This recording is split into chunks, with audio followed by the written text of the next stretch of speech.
Good morning. My name is Susanne Mariga, and I am the Chief Profit Advisor at Mariga CPA. And Mariga CPA is a certified public accounting firm that specializes in outsourced accounting, tax, as well as profit first coaching in the staffing industry. And in our last video, we talked about how to build a virtual team.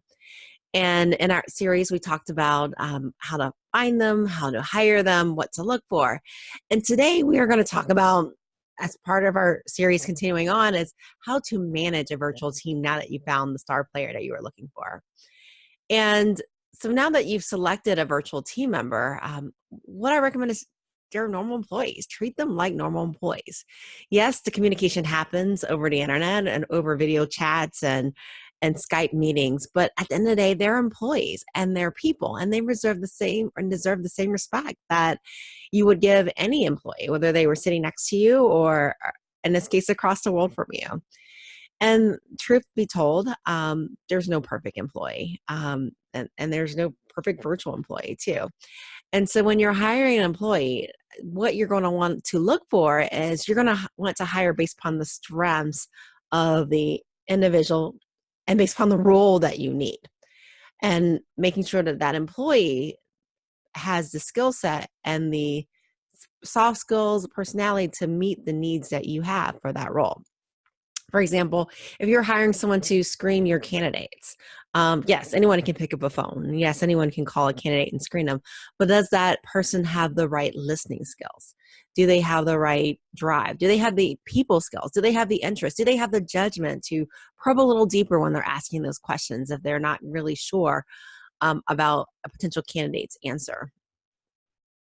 And again, it's just, you're not setting them up by hiring just for the task. You're making sure that person has the ability to perform the role. Be clear with your communication. Give very detailed instructions, especially when they're not in front of you. I always recommend two forms of communication. One of the things that I recommend is do a screen share. Do a screen share, and that way they're seeing what you're looking at as you're giving instructions, as well as hearing your voice. And if they're on a different time zone than you, then you could use something like Loom to tape the meeting so that they can watch you at night when they're actually working when it's daytime for them. And again, they're getting the benefit of seeing you and hearing you. So you're covering two components in the learning process. Once you've hired them, be very clear about the expectations. What is their pay frequency? How often are they going to be paid? What's the dollar amount that they're going to be paid?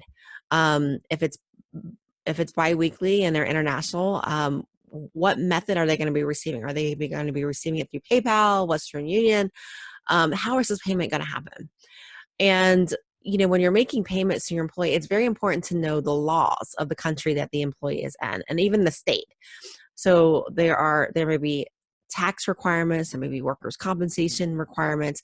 Again, understand the requirements in the home country and the state that your employee is in. And if they are international, it may be good to invest in an attorney that can advise you on what the local customs and laws are, especially when it comes to non-disclosure agreements and non-compete agreements. If you are bringing this employee in and they're really a contractor and you want to put them as a contractor, make sure they are legally a contractor. Are they meeting the IRS requirements to be considered a contractor? And again, make sure you're just in compliance with the local laws that employee is in.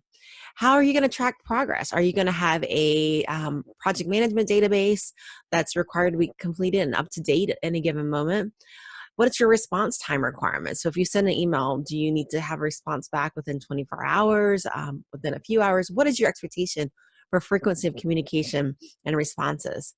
And what happens when work just doesn't meet your expectation? What happens then? How are you going to respond to that? Is it going to be sending review notes where you're asking them to clear these items that are not right? And then how will evaluations and feedback be conducted?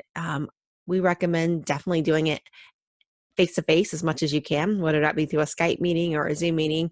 And how often are these evaluations going to happen? Will you, as an employer, observe the local holidays that are there? Are you going to make this time paid vacation? What is the local customs that are happening where that employee resides? Who's going to supply the equipment? Is the employee going to supply their own equipment? And if they supply their own equipment, what is the minimum requirements of that equipment? like virus protection, certain softwares. Is a camera required on there? Um, what's going to be required? Antivirus. What's going to be required for this employee to have or be able to provide their own equipment? And definitely audit it. Have them pick up their little camera and just show you the room that they're going to be working to make sure that's private, secure, and it's going to give you a place that you're going to feel confident with them doing the work that you need them to do.